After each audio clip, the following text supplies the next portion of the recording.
आज हमको पता है spectral series of hydrogen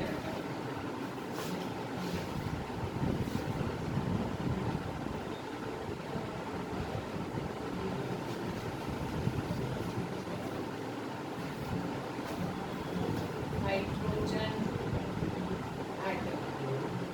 hydrogen atom की स्पेक्ट्रल सीरीज कैसी दिखती है? ये तो हम उसमें पढ़ चुके हो।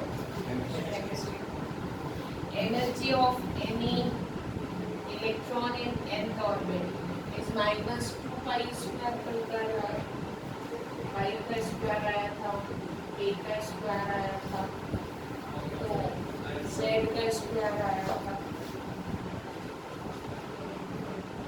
e की पावर 4 आया था और m upon h square into n square. यही था, ठीक है। अगर मान लो कोई भी इलेक्ट्रॉन उसकी सेकेंड ऑर्बिट से उसकी फर्स्ट ऑर्बिट में ट्रांजिशन करता है,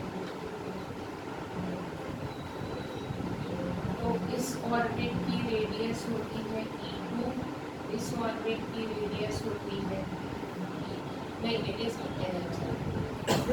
तो अगर वो E2 से E1 पे ट्रांजिशन करता है तो वो एक फोटोन जनरेट करेगा, कितनी एनर्जी का?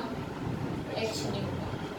तो h न्यू होता है E2 माइनस E1, ये मैंने बताया। तो न्यू होगा 1/h E2 माइनस E1। ये सुनो, न्यू यानी फ्रीक्वेंसी। तो न्यू होगा इन दोनों जगह पे, यहाँ पे energy of second orbit minus energy of, क्योंकि एनर्जी के फॉर्मूले में ही माइनस है। तो पहले कॉमन चीज निकाल देते हैं, 2 pi square a square z square into the power 4 m upon h cube into 1/n1 square minus 1 क्यों हुआ ऐसा? यहाँ तो 2 पहले था क्योंकि इसके फॉर्मूले में इसलिए ये E1 माइनस 2, इसलिए पहले आया n1 स्क्वायर, इतना तो कॉमन था, पूरा बाहर आ गया, बचा 1/n1 स्क्वायर माइनस 1 ये सो। ठीक है, अगर मेरे को इसको बनाना है, c को लिख सकती हूँ c इज इक्वल्स टू होता है f लैम्डा। सुनो, c is equals to frequency into wavelength. मुझे बनाना है 1 lambda. 1 lambda is equals to होगा f अपॉन c। ये सुनो, तो मैं इसको c से डिवाइड बोथ साइड कर रही हूँ, तो मैं f अपॉन c को लिख सकती हूँ 1/λ लिख सकती हूँ। तो 1/λ इज इक्वल्स टू होगा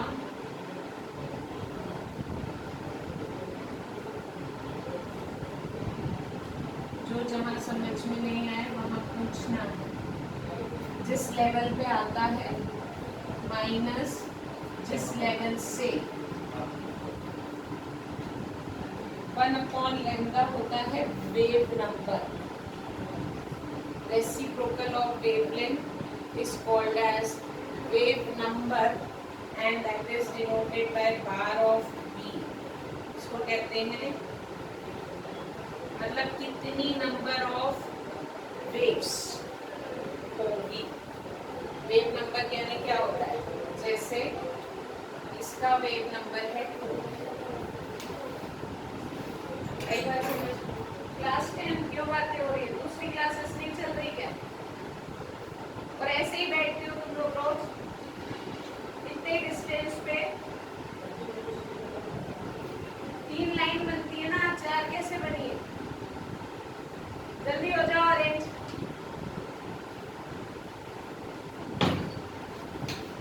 है, तो wave number is equals to हो गया, दिस इज वेव नंबर का फॉर्मूला। आगे बात समझ में, यहाँ पे इस पूरे को अपन लिखते हैं R, इसको अपन कहते हैं रेडबर्ग कांस्टेंट।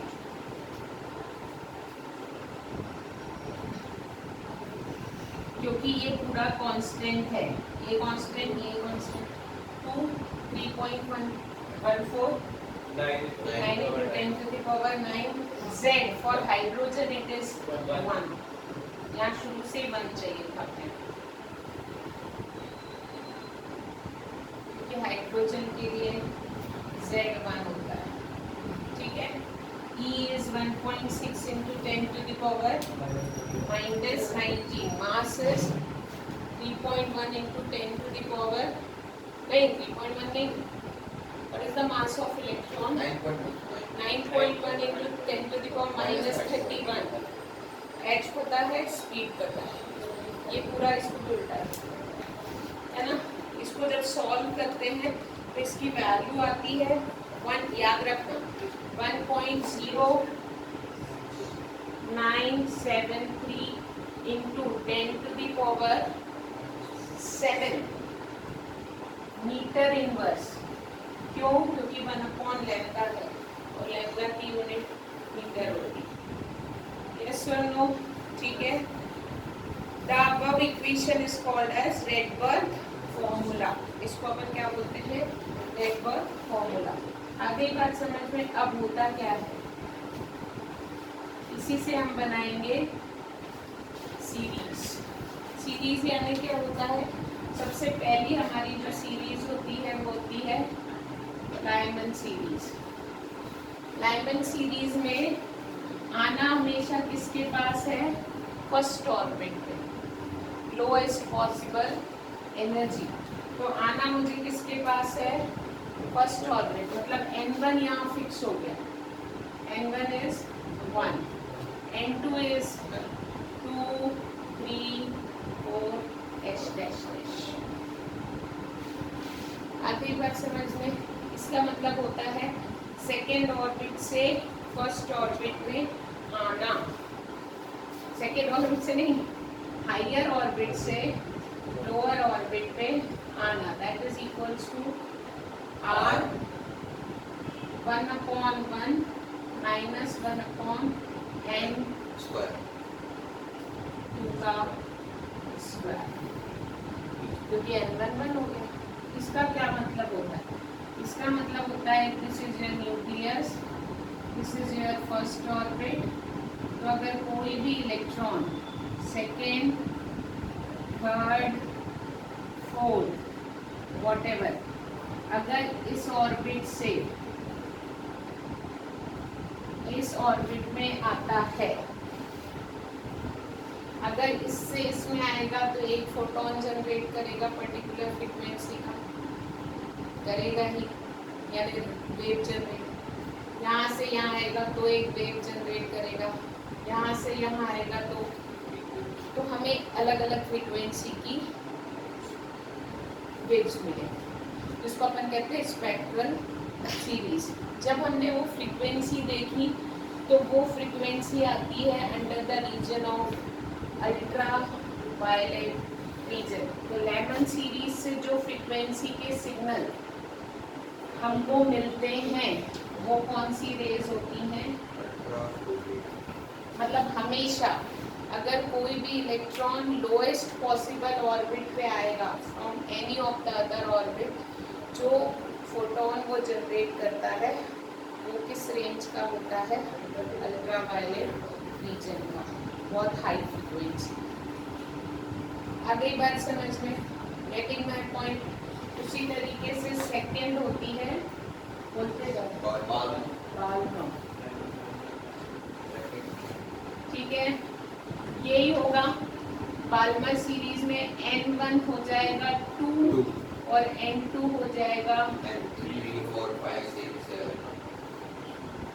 मतलब सेकेंड ऑर्बिट में आना from third, fourth, fifth whatever, ठीक है। तो यहाँ पे जो वेव्स जनरेट होती हैं इस रेंज में? विजिबल रेंज में, मतलब यहाँ पे हमको लाइट क्या होगा, दिखेगी।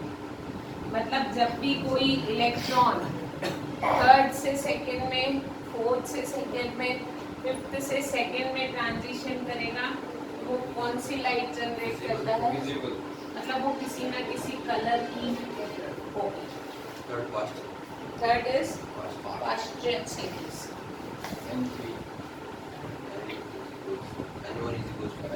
N1 is equals to 3, N2 is equals to 4,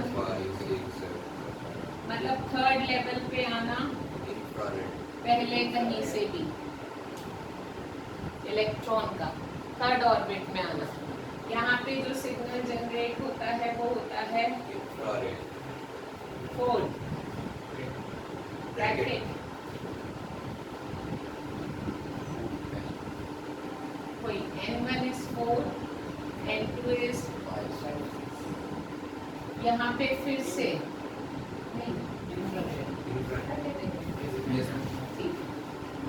यहाँ पे फिर से जो सिग्नल आते हैं वो कैसे आते हैं, मतलब फोर्थ पे आना फ्रॉम एनी लेवल, ठीक है। फिफ्थ इज पी फंड, ठीक है। N1 is equals to 5 and N2 is equals to, ये जो फ्रीक्वेंसी जनरेट करता है विजिबल रीजन, मैंने जो बोल दिया, हाँ तो पहली वाली, अच्छा दोनों इंफ्रारेड, सॉरी तीन कैसे, अच्छा नीचे की भी, हाँ इंफ्रारेड।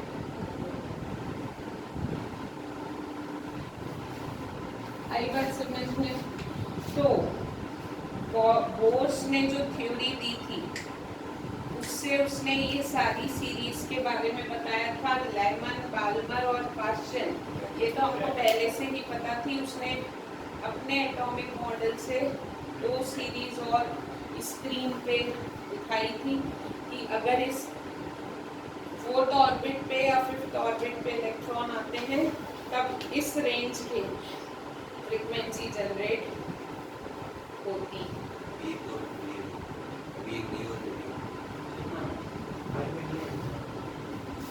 अभी एडिशन में नहीं खाई है तो बहुत नहीं माने। आई बात समझ में? यदि मैं पॉइंट, अब तुमको आता है एनर्जी लेवल डायग्राम, ये बनाने के लिए आता है energy level diagram of hydrogen. करना क्या है, सबसे पहले हॉरिजेंटल लाइंस के थ्रू हम एनर्जी बताते हैं अलग अलग ऑर्बिट्स की। सबसे फर्स्ट ऑर्बिट हमारे पास है E1, इस पे रहने के लिए एनर्जी कितनी चाहिए, फॉर्मूले से निकाला है। कौन से फॉर्मूले से निकाला है? इस फॉर्मूले से निकाला, -2 pi square k square z square e⁴ m h square. यहाँ पे n1 रखा है, z1 रखा है, इसको कैलकुलेट किया है तो हमारा E1 आया है -13.6 इलेक्ट्रॉन वोल्ट। आगे बात समझ में? मतलब हमारा लोएस्ट पॉसिबल एनर्जी है। अब यदि मुझे nth ऑर्बिट की एनर्जी निकालनी है तो मैं फर्स्ट ऑर्बिट की एनर्जी को n स्क्वायर से अगर डिवाइड कर दूं तो आ जाएगी। क्यों? क्योंकि इतना तो कॉमन ही है, ये 1 हो गया ना। आगे क्या आता है, ये तो 1 था, तो अगर इस पूरे में n स्क्वायर से डिवाइड कर दोगे तो तुम्हें nth ऑर्बिट की मिल जाएगी।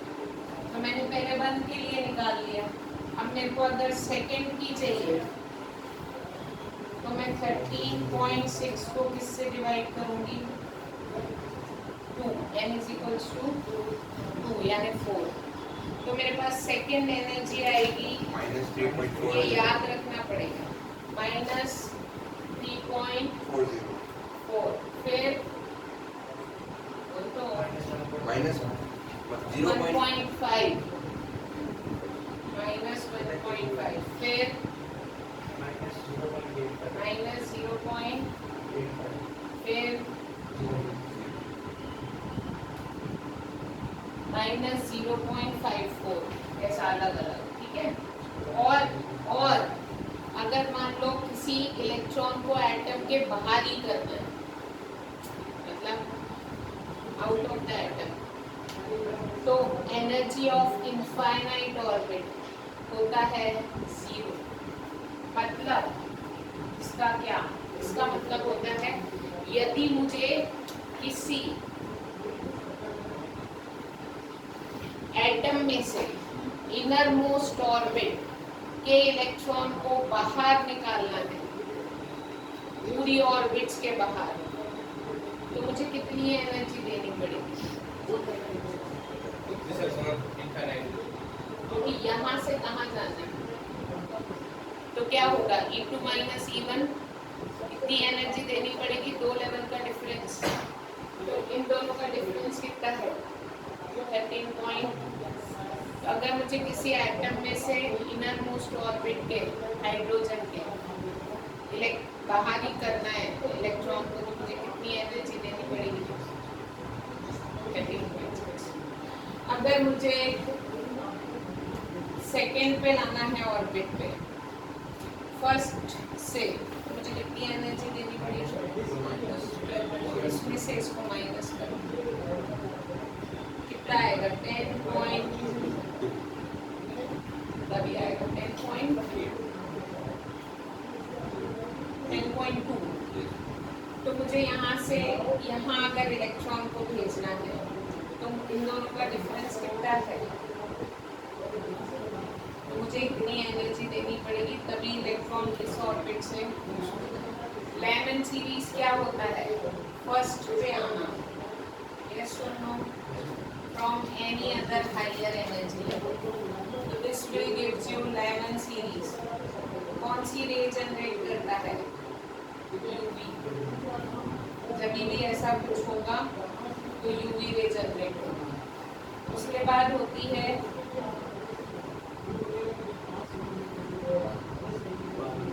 कौन सा जनरेट होगा? Visible raise. फिर क्या होती है, ऐसा ये तुमको एनर्जी डायग्राम बनाना पड़ता है, बनाने के लिए आता है। आ गई बात समझ में?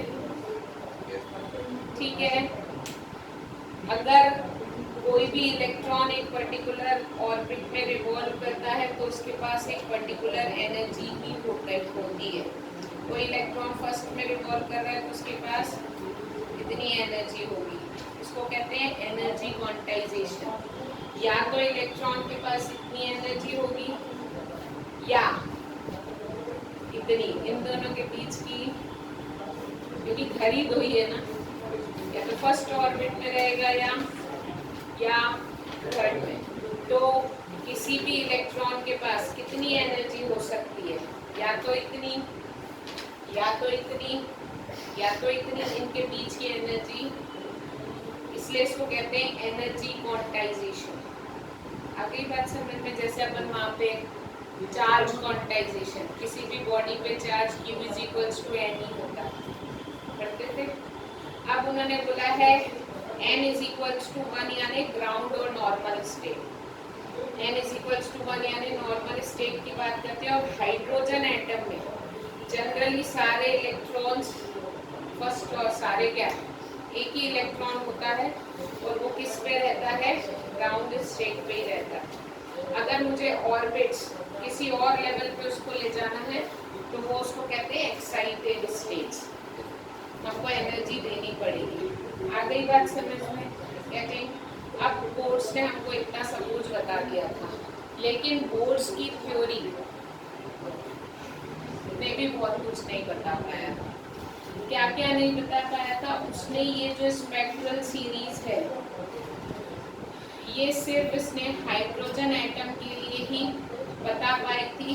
अगर किसी के पास एक से ज़्यादा इलेक्ट्रॉन है तो उसके लिए फिर इसकी थ्योरी काम नहीं कर रही थी।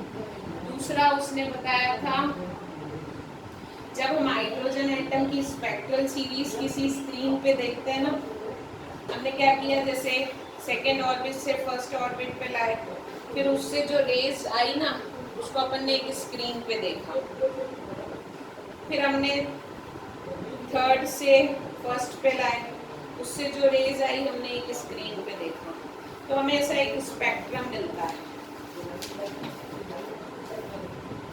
Line spectrum. अगले चैप्टर में आएगा पर्टिकुलर फ्रीक्वेंसीज का। तो यहाँ पे तो ऑब्वियसली यहाँ से यहाँ आया तो 10.2 का फ्रीक्वेंसी का फोटोन जनरेट करेगा, यहाँ से यहाँ आया तो इन दोनों के डिफरेंस का करेगा। लेकिन कई बार हाइड्रोजन एटम की स्पेक्ट्रल सीरीज में हमको बहुत पास पास लाइन भी मिलती है, मतलब क्लोज फ्रीक्वेंसी के सिग्नल भी मिलते हैं। यहाँ पे तो ये कह रहा है पहले 10.2 की मिलेगी, फिर इसके बाद इसकी मिलेगी, जबकि ऐसा नहीं होता, हमको कहीं कहीं पे कंटिन्यूटी भी मिलती है। तो ऐसा क्यों होता है, वो डिस्क्रीट स्पेक्ट्रम ही बता पाया। कहीं पे अगर कंटिन्यूअस फ्रीक्वेंसी के सिग्नल आ रहे हैं तो वो उसका कोई एक्सप्लेनेशन नहीं दे पाया था। तीसरी बात उसने बोला था, उसने सिर्फ सर्कुलर ऑर्बिट्स बताई थी, MBR, जबकि ऑर्बिट्स इलेक्ट्रिकल भी होती हैं, इलेक्ट्रिकल ही होती हैं। लेकिन बोर्स ने हमेशा ऑर्बिट को किस शेप का लिया है, circular. Electron exhibit wave property. Electron कौन सी प्रॉपर्टी तुमको पता है, डी ब्रॉगली वेव। जब भी कोई बॉडी किसी के पास मास है और मोशन है तो उसके साथ एक वेव होती है जिसको अपन कहते हैं। तो उसने बोला था उस वेव थ्योरी के कारण हर बोर्स ऑर्बिट भी पॉसिबल नहीं थी। ये कुछ उसके ड्रॉबैक्स हैं जो तुम पढ़ लेना। उसने ये बताया था अगर अपन इस पूरे फंडे को किसी मैग्नेटिक फील्ड में रखें तो जब भी कोई मैग्नेटिक फील्ड के अंदर ऐसा कोई ट्रांजिशन करें या फिर इलेक्ट्रिक फील्ड के अंदर ऐसा कोई ट्रांजिशन करें तो ये जो यहाँ से स्पेक्ट्रल लाइंस निकलती हैं, एक पर्टिकुलर फ्रीक्वेंसी की जो लाइट मिलती है ये स्प्लिट हो जाती है। इसको अपन कहते हैं ज़ीमन इफेक्ट या स्टार्क इफेक्ट।